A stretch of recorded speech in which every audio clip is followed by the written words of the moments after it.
A new day brings a new video blog, and today's vlog is my coming out story. Let's do it. Check this.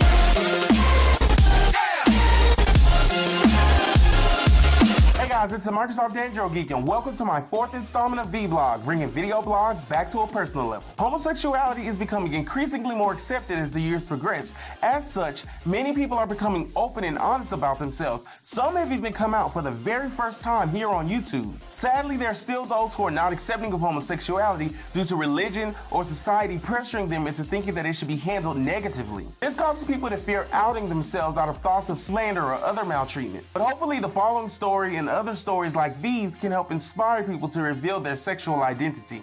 So, what's your favorite Madonna album? I like her early work. If his answer is anything but, I've never bought one, you've got a gay. I've been gay for about as long as I can remember. 5 or 6 seems too young to know what you want, but I knew. I'd always lust after the boys in the bathroom, hoping that I could just get one look at a pee-pee. Being comfortable with who I was, I'd always ask and get to do things with other boys in my neighborhood by the time I was like 7 or 8. By then though, I never wanted to tell my parents. It had already been engraved in me that boys go with girls and mommy and daddy would be upset with me if I went against that. So it was a secret that I kept into my latter years. Now the golden question on everyone's mind when I tell them how young I was when I first became interested in sexual activity is, were you touched as a child? The answer to that is a big no. My memory dates pretty far back, and I'm sure if anything like that was going on, I'd remember. I never really had a want for the female figure. Boys were always cute to me and girls were just friend material, and that's all there was to it. I never felt like I was a girl trapped in a boy's body or anything. I just felt like I had a normal secret, and there were always other boys like me around, so I never really felt ashamed. The older I got, the more I realized how dangerous outing myself could be. I always heard stories of people getting killed over homosexuality or beaten and different things of that nature.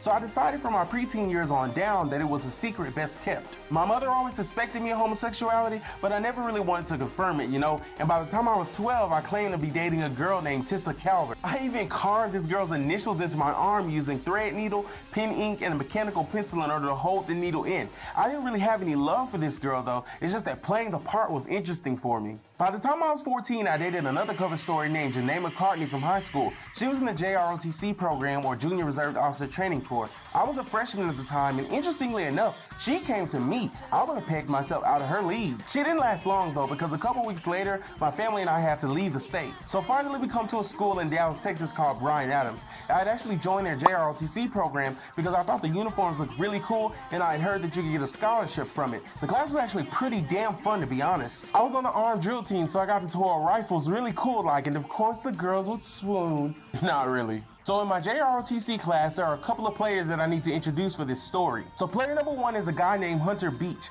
and he didn't really seem cut out for the military because I noticed how he failed at the very active exercises and drills. I wasn't too far from failure myself, so we ended up making really good friends. We'd hang back sometimes and laugh over stupid things, but that was pretty much it. Player number 2 was a very large Hispanic gay guy whose name I cannot remember for the life of me.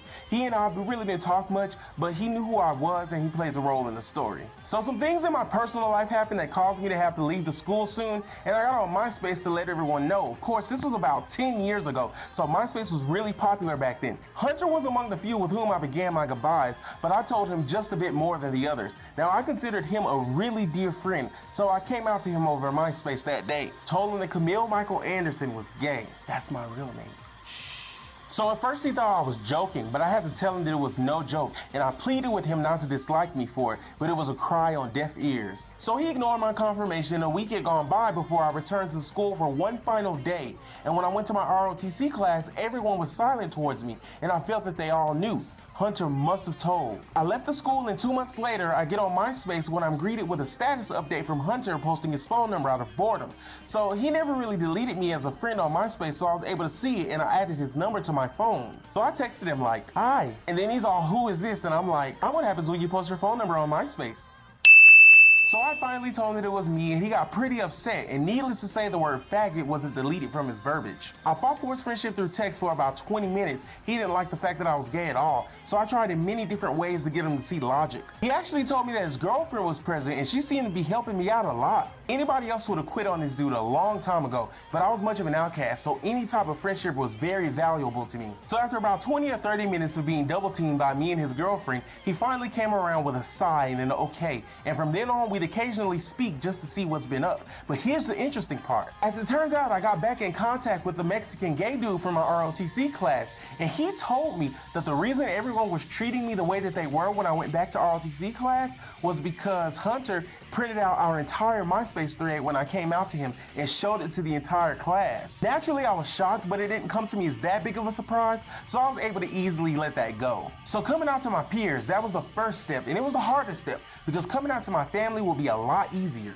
Now, I'd often see commercials late at night of a gay chat line called Interactive Mail, and obviously it was a phone line for guys ages 18 plus. By the time I was 16, I started using it in secret, and I'd actually found a guy who went to my school at one point. Anyhow, I met a guy off the line with very effeminate mannerisms named Paul, and we talk a lot, and when we did, he frequently tried to get me to come out of the closet, but I was too scared. Every time we talked, I would hide in my closet so as to not be heard by others. So that was our relationship, and sometimes he even gave me advice on how to get guys in school. As the months passed, our closet conversations got a lot more frequent, and we finally had one more conversation about me coming out to my family and everyone else in the future. And I'm not sure why or what happened, but that day, he gave me this random burst of confidence, and I finally said I'll do it. So I sprung from my closet and into my mother's room. I sat on her bed, and with drama in my voice, I told her, "Mama, I'm gay."